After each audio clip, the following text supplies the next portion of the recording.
It's now my pleasure to welcome to the stage Steve Ballmer. You all know Steve Ballmer as the former CEO of Microsoft, of course, and the owner of the LA Clippers. But he's done something really interesting. It's the reason I wanted him here this morning, ahead of the midterms. He founded a project called USA Facts that is a nonpartisan effort to create a look at revenue and spending across federal, state, and local governments. Think of it as a 10K for America. No one has done this before Steve did it, and he has now a better sense, because of it, than just about anybody I know about the issues that are really pressing on Americans ahead of these elections. And so as we grapple with issues like taxes, health, and immigration, I want to hand over the stage to Steve. I'll come on back after where he's going to talk to you about what we're all thinking and what we should be thinking. Steve Ballmer. Thank you, Steve. Thank you. I'm honored. Thanks. I'm honored to have a chance to be here with you today.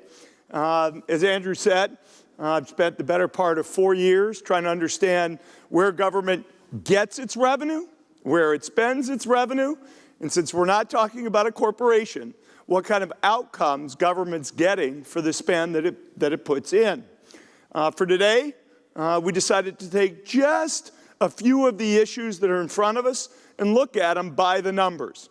No conclusions, that's not why I'm here. I'll just give you some numbers that help frame the issue, and you can always go to usafacts.org to get even more numbers. Let's take a little bit of a look to start at immigration.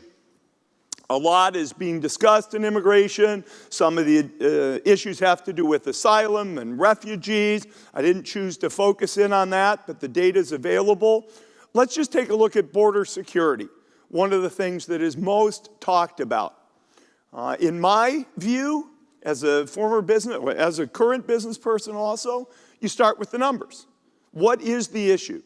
First, let's use only government numbers. They're the things we can trust most. That's the stuff that somebody's laughing, but the truth of the matter is, if government doesn't trust its own numbers, I have no faith whatsoever in this country going forward. And if we don't, let's invest in the quality of the numbers. Undocumented immigrants, this is an estimate from government, has gone since 2005 from 10.5 million to 12.1 million people. An interesting rise. It had been a little flat, has ticked up recently. The number of border agents, people we have monitoring our borders, has gone up from 4,000 to 19,000, a significant increase.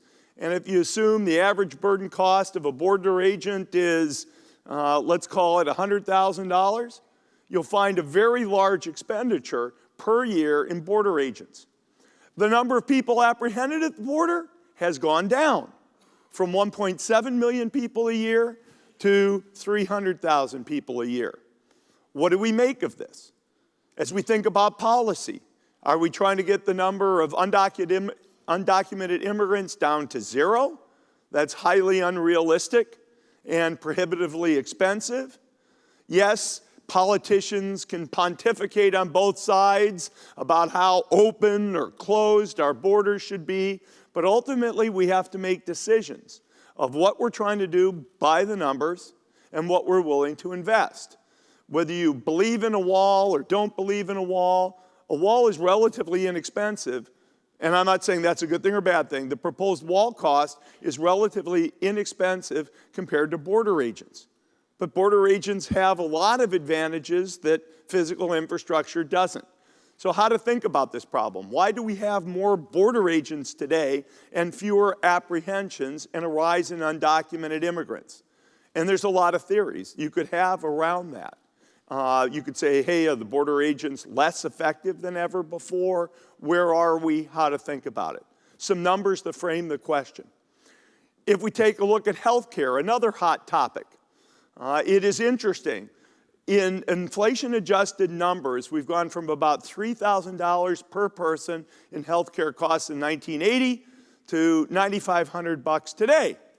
Now, a lot of people say, okay, how do we assess that? Let's assess through life expectancy. Well, life expectancy is a little bit like a forward-looking statement in a 10K. Let's talk about the actuals. The actuals are, at what age are people dying? particularly as a 62-year-old man, I'm very interested in the age at which people are dying.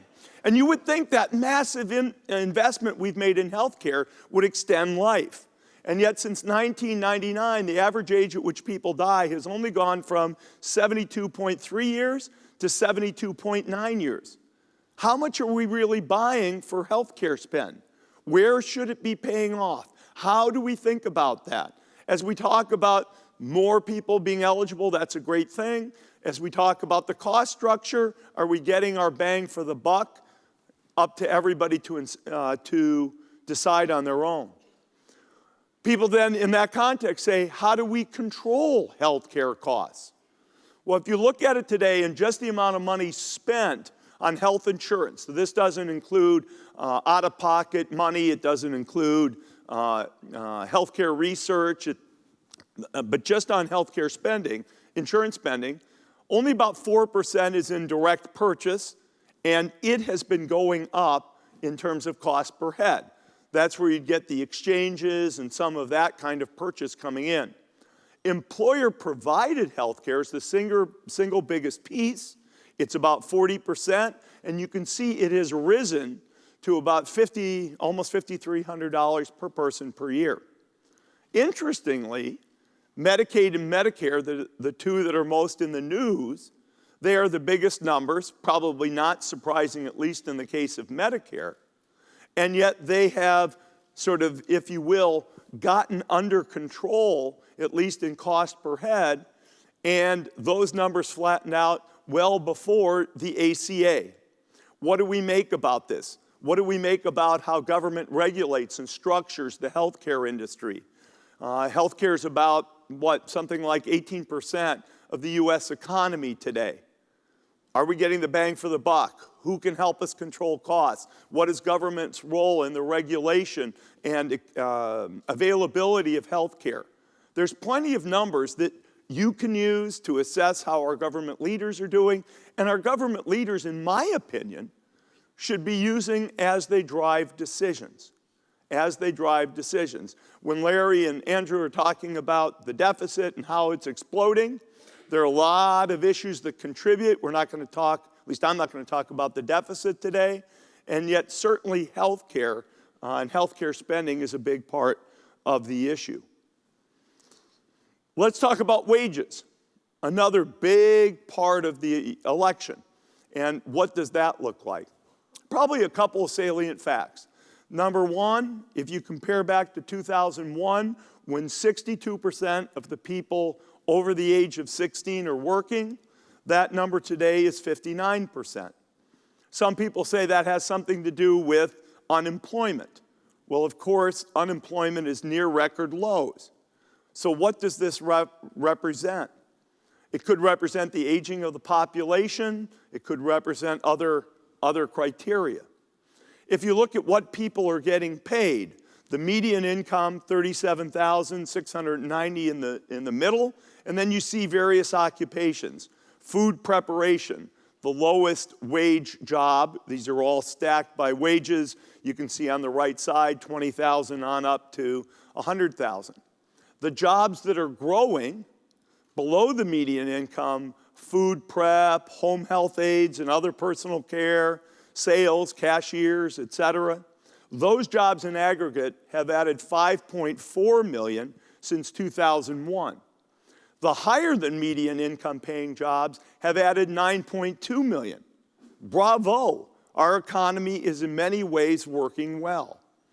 My wife and I focus philanthropically on kids who are born in circumstances where they might not have a lot of upward mobility. And then you have to look at some of the lower wage jobs. $15 an hour, I think today's the day Amazon's $15 an hour goes into place. And if you look at it, you go slightly below the median wage and you can ask, are all of those jobs going to benefit? And how many of them would be displaced? Well, certainly home health aides, people preparing foods at McDonald's.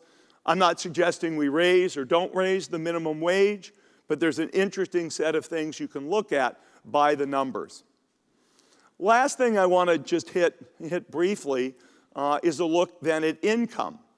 There's not a one-to-one mapping between people's income and the amount of income they file as a household. People file in various ways. We have seniors. We have single people without kids. We have single people under 65 with kids. We have married people without kids. We had married people with kids. Who's poor? Well, if you have a big, fat, red or pink thing at the bottom, a higher percentage of that population is poor. Single without kids, ironically to me, much surprising to me, is the single least affluent population. They account for the largest part, they and single with kids are the two largest parts of the bottom 20%. If you are married, things look pretty good. Part of the reason why median income is coming down has to do with family structure. The elderly have grown from 18% to 22% of the population. Single people with kids has gone from 32% to 34%. And people who are married has come down precipitously. Lot to think about, lots of ways to use the numbers to look at some of these critical issues. Last thing I'll say is we've been running a poll. This is not government numbers, but what do people care about? And ironically, people do care about the facts. The number one issue in America where people say, what is problematic as we do decision making, even beyond difference in political beliefs, is people using different facts. Last year, that was 54 to 46. This year, 61% of people said it's facts, not people's personal political views that are the number one thing that divide us. And with that, I'll wrap and look forward to some questions. Thank you. 11 minutes, sorry.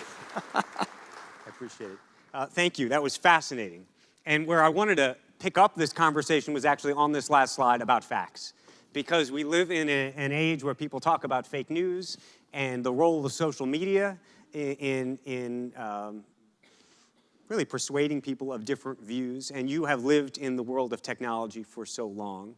A, are you surprised by that? Do you think that's actually right, meaning that people actually do care ultimately about facts? And what do you think that we or Silicon Valley or the world of technology needs to do if that really is the case? Well, I'm not going to swear. This is our poll Right. with Harris, so I'm not going to swear to it the way I would government numbers. On the other hand, I believe it. I think people do actually care about facts. You can say, what are facts? Numbers help to be more factual. So I'm going to believe that people care.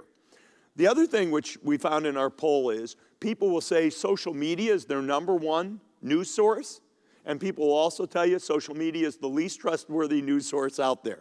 There's a conflict in there. But that's an interesting thing, and we're going to be talking to Evan Spiegel from Snap and Sundar later from Google. What do you think the industry, to the extent that's an issue, needs to do about that? I think, and I'm not saying it's not happening today, but it's got to really be a job one for the tech industry, the people involved in social media, in search, to say, hey, look, what do we do about this? How do we use the much vaunted artificial intelligence to try to suss out what is real, what isn't, and not get in the way of free expression? But if the public is so interested in reading media or articles or whatever it is that they say are biased and they don't believe, what do you do about that? And that's sort of a very interesting free market problem. It is a good free market problem. I think people are telling us they prefer to read things that are true. It's just social media is so easy to consume these days compared to everything else. Right. When you started this project, you've now seen reams of data.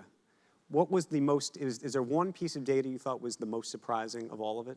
Was there ever a day you went home to your wife and you said, you're not going to believe this? Yeah, I think the single most depressingly surprising thing is that only 33% of third graders can read at grade level. 33% are proficient in the third grade in reading. That to me was very surprising and very depressing. You're involved in philanthropy and investing in all sorts of different things. There's lots of different investors, both people who are hoping to make lots of money and also people who are involved in NGOs here. Is there any data that you saw that actually moved you to do something with your money? Yeah, it's interesting. We started this project when my wife said to me, "You've retired from Microsoft. Dude, let's get busy philanthropically focused on kids." I was a little tired, and I said, why do that? Let's just pay our taxes. Easy for us to say. It's easier for us to pay our taxes than it is for most people. And I said, government will solve the rest. She said, we can do better than that. I snuck off to study these numbers, and I wound up figuring out two things. Number one, you can do better than government, but government does put up most of the money that's going to help less advantaged kids. About $1.3 trillion a year get pumped into less advantaged people, kids, adults, et cetera, and we got to make that money work harder for this society. What is the Ballmer family view of our economy today? Not the numbers, but the way you think about this. We just had a conversation with Larry Fink about it. I'm kind of a long-term thinker. I basically own two things, S&P index funds and Microsoft. Microsoft, as Louis Tiant, the baseball pitcher, once said, been very, very good to me recently. As I think about the economy, I see more downside than I do upside. As Larry spoke, I can't imagine interest rates staying at their current rate very long. Interest rates will drive down asset values. That'll affect the more affluent less than the less affluent. Less affluent people don't borrow as much money, ironically, as more affluent people. So I don't, foresee excellent things ahead. In the longer run, sure I do. That's why I own equities and only equities. What about tech? Tech landscape right now. Both as an investor and just a thinker about it.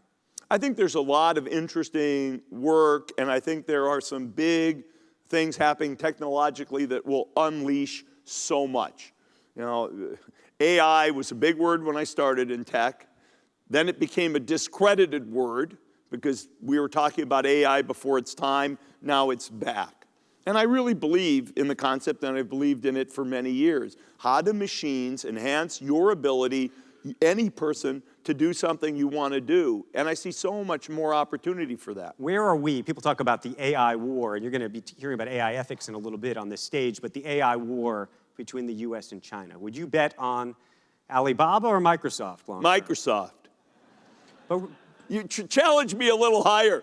I'd even bet on, guys like Amazon and Google. Blah, blah, blah. Not just Microsoft. I'd bet on the US of A, baby. Because what? Because our current policies attract the best and the brightest from around the world to this country. The best Russian engineers, the best German engineers, the best Chinese engineers, the best Indian engineers. Can you really bet against, and of course, the best American engineers? You can't bet against that. Okay, controversial question for you. And we'll talk to Sundar about this one as well. Microsoft has chosen to work with the Defense Department here in this country on some AI projects that Google has chosen not to. Amazon has chosen to. This gets back to this whole intersection of business and policy. What do you think the right answer is on some of these issues? Do you think Microsoft's making the right call? Does anybody in this room pay their taxes? Oh, you're all betting on the U.S. Department of Defense. Why is it the tech vendors shouldn't bet on the U.S. Department of Defense when everybody here is? And in a sense, letting our Defense Department be as good as it can be is what we should all want as long as we're willing to fund it as citizens.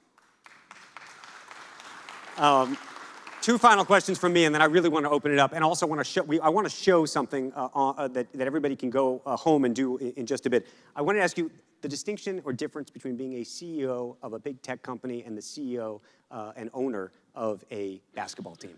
Oh, big difference. Basketball owners are actually held accountable. CEOs are not. I used to think it was kind of the other way around, but your CEO can come into the quarterly call and say, we're going to get it next time. We lost the other day, and there's no way to say, oh, we'll get it back. No, we got one in the loss column. CEOs say it's about teamwork. Every 24 seconds, a basketball team is measured by its teamwork. We all have secrets in business that nobody knows. Everything that I know about our team, fans can know on the internet. It's a scary level of accountability And I'm half joking, and I'm more than half serious. Okay, final sports-related question, and we will open this up. Paul Allen passed away just recently.